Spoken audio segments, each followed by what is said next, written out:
Franco, thank you very much for joining me in the pre-match chat ahead of Toulouse. Let's start at the beginning. Obviously, you've come over from South Africa. What was your route into rugby, and what was perhaps your inspiration when growing up?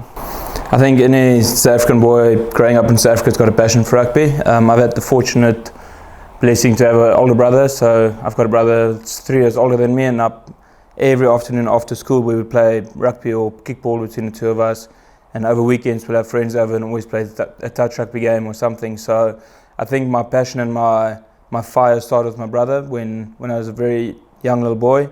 We always used to perform the haka in public areas wherever we went. So yeah, I think growing up with an older brother, he really ignites it. And obviously you said there South Africa are very passionate about their rugby.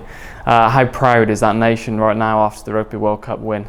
Yeah, it's absolutely amazing. I think obviously 95 was massive for South Africa, but now that with the whole social media that plays a role in it, it just goes so much further, to be honest. I think like even a week and a half later, I still see every day on my social media feeds of South Africa winning the World Cup. So I think it's going to stay high emotions in South Africa for quite a while. Hopefully it can bring some unity in South Africa as well. I think the Springboks really tried to unite the country, so it's good to see that from sportsmen where they actually have a bigger purpose than just playing a game.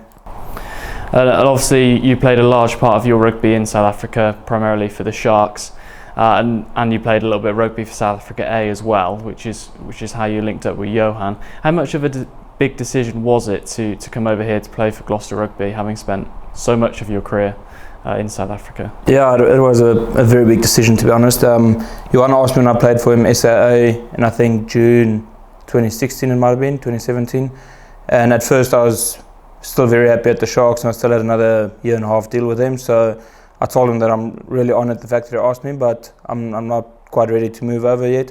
And then things didn't quite go my way at the Sharks, and Johan asked me again. I just thought it's such a good opportunity for me to learn a lot more. And I think that's probably my biggest challenge at the Sharks at the time, was the fact that I stagnated a bit. So I saw opportunity to grow, I saw opportunity to learn a bit more, and I've never looked back, to be honest. It's been really good since I've been here.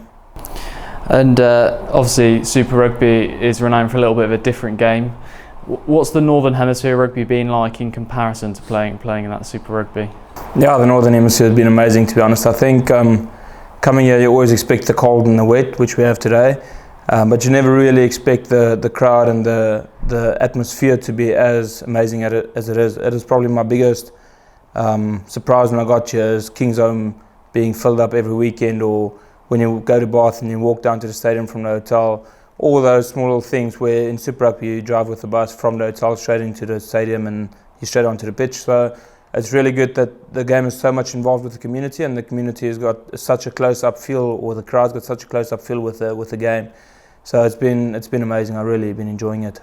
Tomorrow night Toulouse come to King's Home, and that is one of the European giants, if you like. And that's probably one of the big reasons why you would like to come over here and play for these big games.